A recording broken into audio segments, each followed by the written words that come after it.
There's a moment when everything inside you changes. Your heartbeat quickens, your vision narrows, and the world around you fades into red.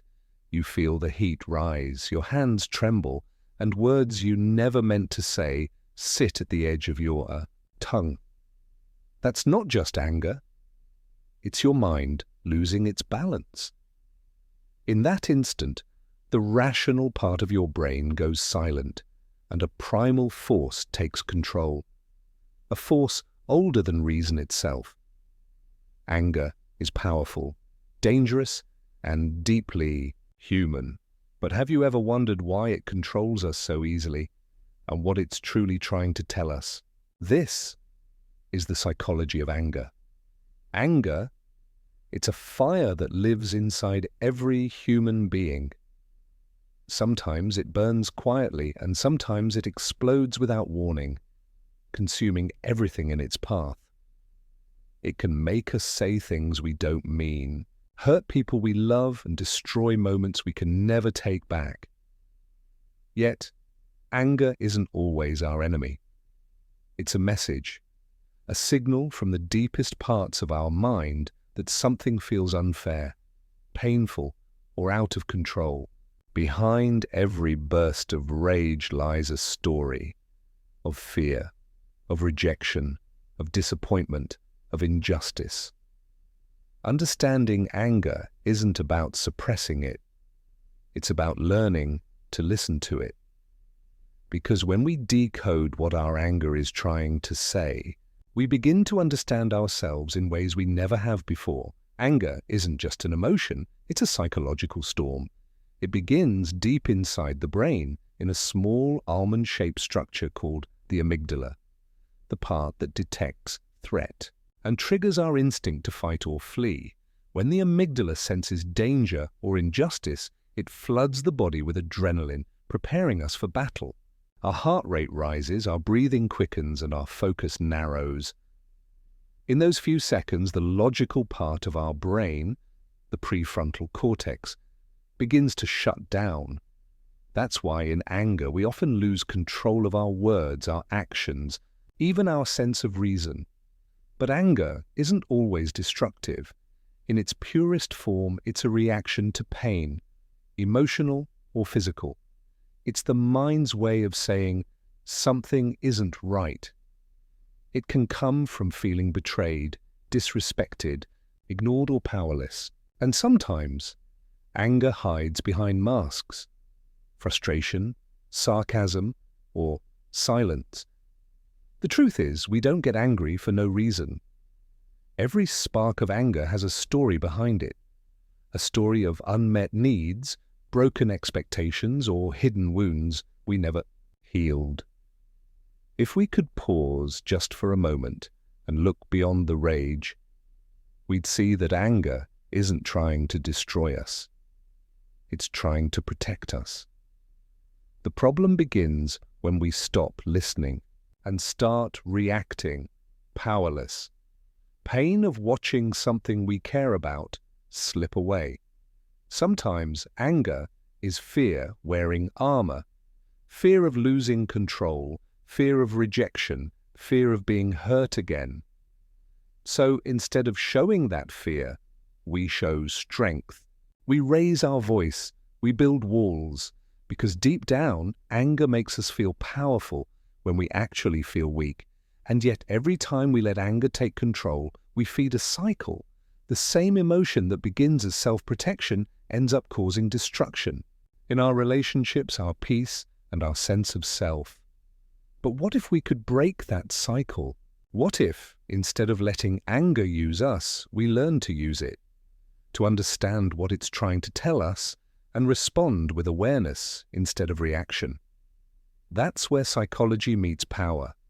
In understanding not just that we're angry, but why. Inside your skull, a silent battle begins the moment you get angry. On one side is the amygdala, ancient, instinctive, powerful. It's the brain's emotional alarm system built to protect you from danger. When it senses a threat, real or imagined, it strikes like lightning. It floods your body with adrenaline and cortisol preparing you to fight, shout, or defend. Your heart starts pounding, your muscles tighten, your voice rises. This is your body gearing up for survival. But here's the catch. The amygdala reacts before your logical brain, the prefrontal cortex, even has time to think. In that split second, reason goes offline. You stop analyzing and start reacting. That's why anger feels so fast, so uncontrollable, because it literally hijacks your brain. And when that happens, even small things can feel enormous. A simple disagreement turns into a war. A careless word feels like betrayal.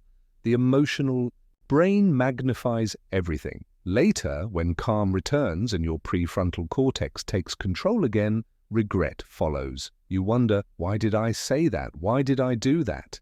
But in truth, your brain was never thinking. It was defending. The more we feed our anger, the stronger these neural pathways become. The brain learns to react faster, louder, and harder each time. But the good news is, the brain can unlearn, too. Through awareness, reflection, and emotional regulation, we can retrain our mind to pause before it explodes, to let the rational voice rise before the emotional one takes over. Because true strength isn't in unleashing anger, it's in mastering it. Anger doesn't have to be a storm that destroys everything in its path. It can be a signal, a guide showing you what matters, what hurts, and what needs attention. The first step is awareness. Notice the physical signs, the tightening in your chest, the heat in your face, the rapid pounding of your heart.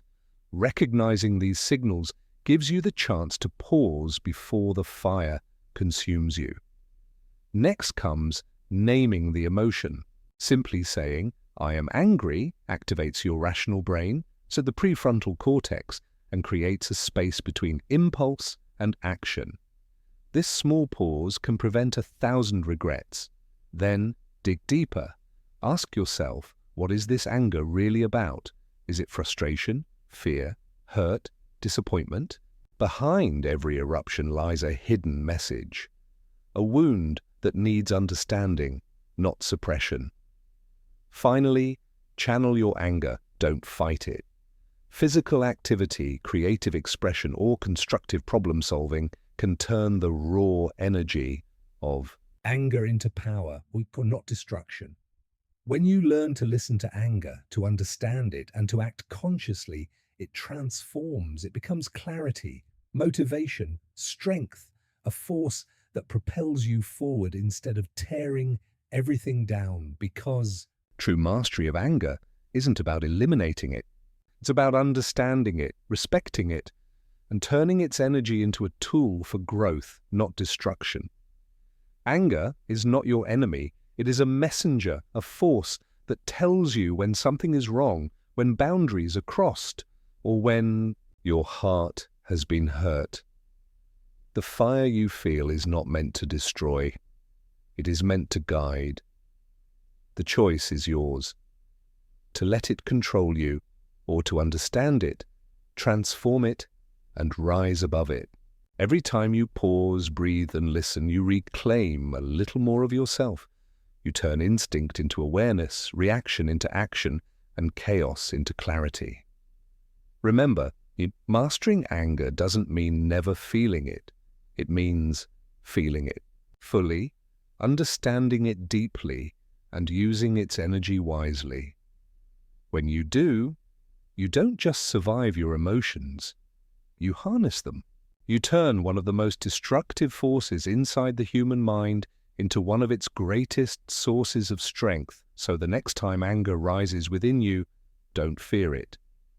Observe it, learn from it, and let it teach you the most important lesson of all, that true power begins with understanding yourself.